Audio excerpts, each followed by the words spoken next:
Hello friends, in previous video we were discussing about the clinical manifestation from spinal cord injury chapter. So today we will see the remaining portion from the clinical manifestation.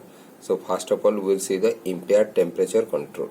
Okay, so after the spinal cord injury the hypothalamus no longer able to control the level of sweating and cutaneous circulation. Okay, so this results in the internal thermoregulatory response, which is characterized by vasodilatation does not occur in response to the hot and vasoconstriction does not occur in response to the cold climate. Okay, also there is a loss of thermoregulatory sweating which is compensated by the excessive diaphoresis above the level of lesion. Okay, but in case of incomplete spinal cord injury cases, the spot below the level of lesion, spotty area of localized sweating region seen. So respiratory function varies considerably depending on the level of lesion. So with high spinal cord injury lesion, with high level of lesion, the impairment in the phrenic nerve function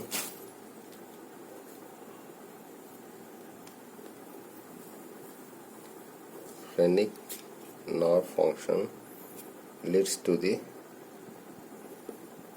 assistance of patients required ventilatory support.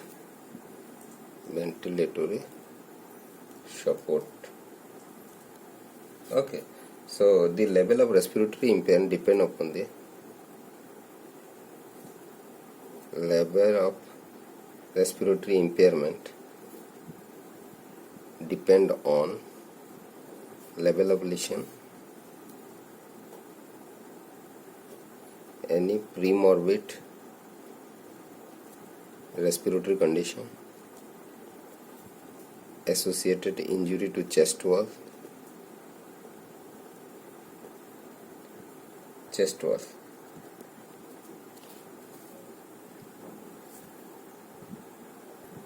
Now we will see the what happen in different phase of respiration. So basically the primary inspiratory muscles are diaphragm,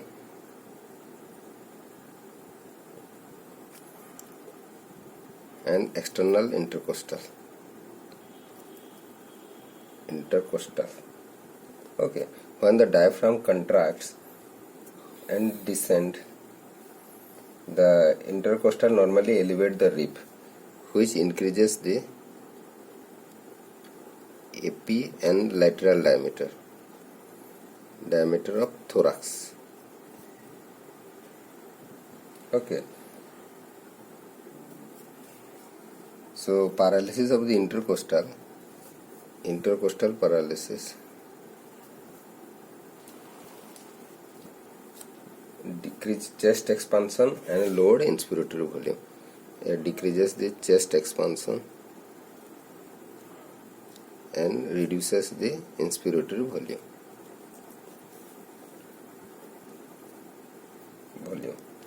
So what happens in expiratory phase, we will see. Expiratory phase. Okay, so the primary muscle of expirations are abdominals and internal intercostal. So these two muscles contributes several important function related to movement of air out of the lungs. So loss of these muscles, okay, the paralysis of the abdominal muscles leads to the decreased abdominal pressure, intra-abdominal pressure. Okay, and also as it is abdominal muscle maintain the position of diaphragm. position of diaphragm. So paralysis of the abdominal muscle leads to the diaphragm settled down in lower position. Assume lower position in chest. Okay. So the lower position and the lack of abdominal pressure to move the diaphragm upward during forced expiration results in decreased expiratory reserve volume. Okay, decreases expiratory reserve volume. Okay, and also the external oblique influence the expiration. So in normal cases, usually the external oblique depresses the ribs and compresses the chest wall to assist with forceful expulsion of the air. So with higher lesion, this function becomes less efficient, which leads to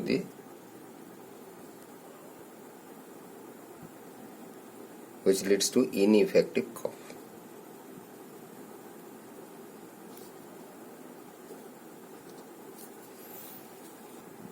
So the next clinical manifestation is the spasticity. Okay, it results from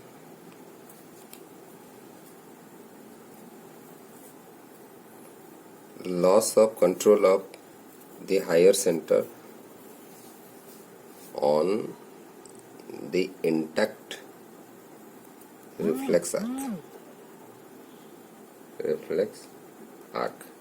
Okay, which is characterized by hypertonicity, hyperactive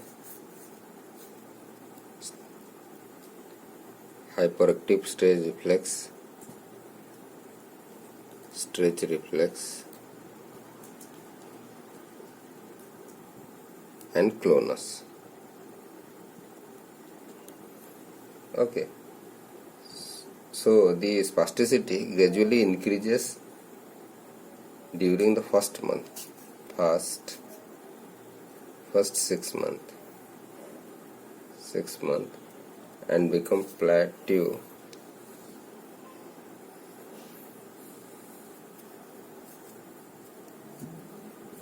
reached in 1 year. Okay, so basically the spasticity is increased by multiple external and internal stimuli, including positional change, cutaneous stimuli, okay, kidney and renal stones, fecal impaction, catheter blockage. Okay, so spasticity varies in the degree of severity.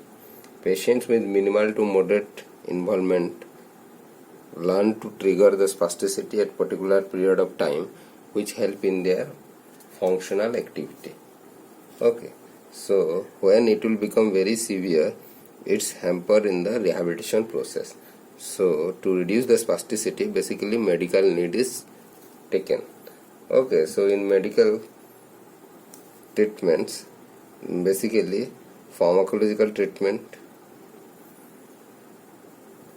given. In pharmacological treatment, basically the baclofen, diazepam, and dantrolene sodium medications is given to the patient to reduce the spasticity, which is basically the antispastic medication. Okay, so when this medication become inadequate, then when the pharmacological treatment become inadequate, then they gives injectable chemical agents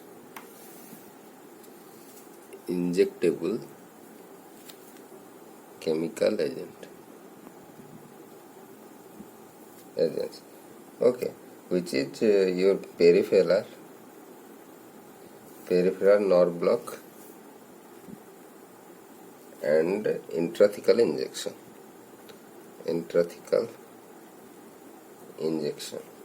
Okay, and surgical approaches also have been used to combat spasticity in more severe cases.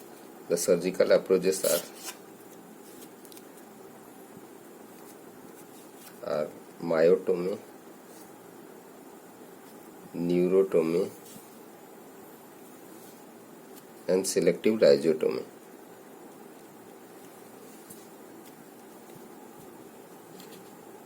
So now we will discuss about bladder and bowel dysfunction. So first we will see bladder dysfunction. Okay, there is a micturition center in S2, S3 and S4 region. Okay, so above this level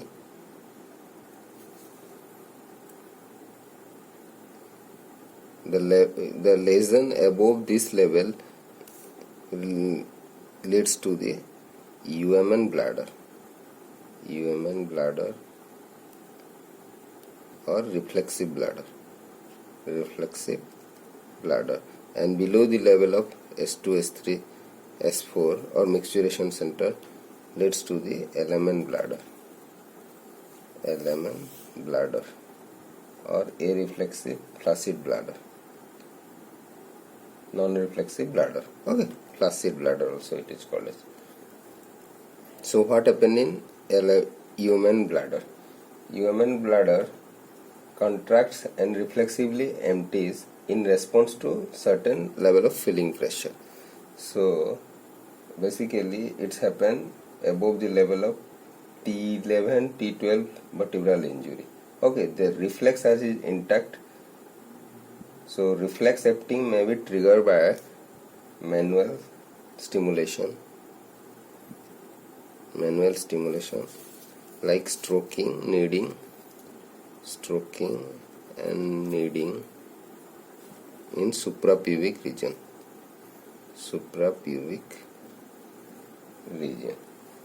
Okay, and in non-reflexive bladder,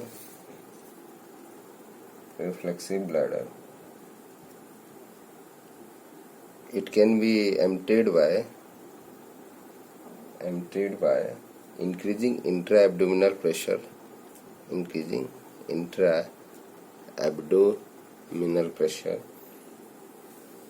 by using Valsalva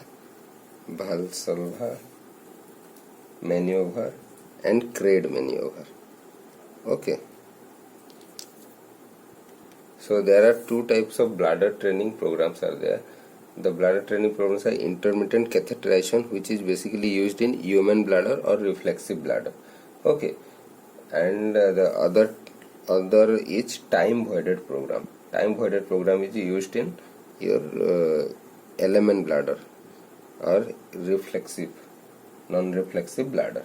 Okay, so what is your intermittent catheterization? Okay, so in this intermittent catheterization, it is established reflex bladder emptying at regular and predictable interval in response to certain level of filling. Okay, so basically the intake program is established, and then at a particular time the bladder is first stimulated manually and the residual urine is evacuated through intermittent catheterization. And in case of time voiding program, the first establishing the patient's pattern of incontinence, the residual urine volume is then checked to ensure that it is within a safe limit. Once the pattern of incontinence has been established, it is compared with the pattern of intake. Okay, time voiding program.